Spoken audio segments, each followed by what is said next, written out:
the challenges, I believe, stem from those relationships themselves. There are always technological advances and there are always technological challenges, but the way we overcome those really depends on those relationships and how policymakers, public and private sector view the challenges or are Mhm. aware of the challenges. So I talk to my students a lot about awareness is first. So do we even know the challenges exist? And then once we know they exist, do we want to do something about them? And when I say we, I mean whoever the actors are. So Mhm. once that the actors have that knowledge, do they choose to do something or not? And then if they do choose to do something, do they choose to do something transformational or do they choose to do something incremental?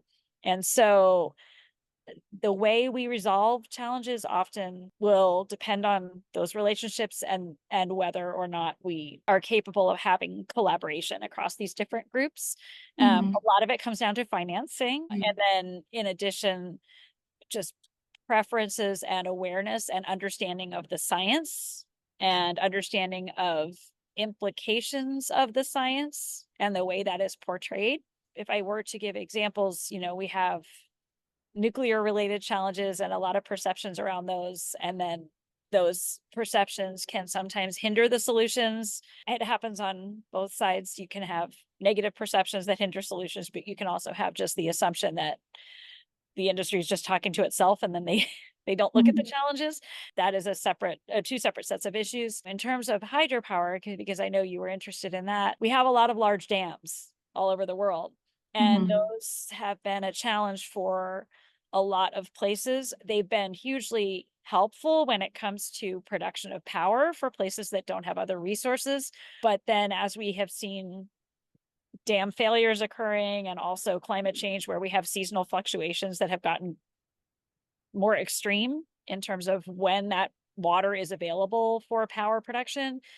All of Mhm. that has kind of produced additional challenges that again these relationships make a difference because once there's a recognition, that awareness that these challenges exist, then there's a way to address them, but it's difficult to do if you don't have the awareness and then the collaboration. And I tend to focus more on personally on the smaller hydropower. So small hydropower and micro and pico hydropower, because those don't involve large dams and they don't Mhm. involve large infrastructure. They do involve some infrastructure, but they don't affect the ecosystems the same way. So that's why the project that I had started at Mason that we're still working on, the pandemic interrupted us, was to put hydropower microturbines designed by the students into the stormwater system, the existing stormwater system at Mason, because I feel like the electricity infrastructure and the water infrastructure, when you're talking about stormwater mitigation, flooding mitigation, those can be combined and be collaborative. And it's just a matter of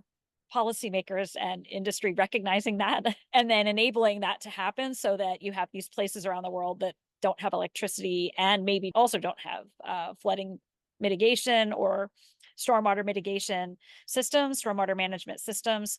And my vision was that those could go in at the same time so that you would leverage the stormwater systems or the flood mitigation systems to produce that power, even for places that don't have dams. If you were putting that infrastructure in for the stormwater and flooding, then you could add turbines to leverage the power.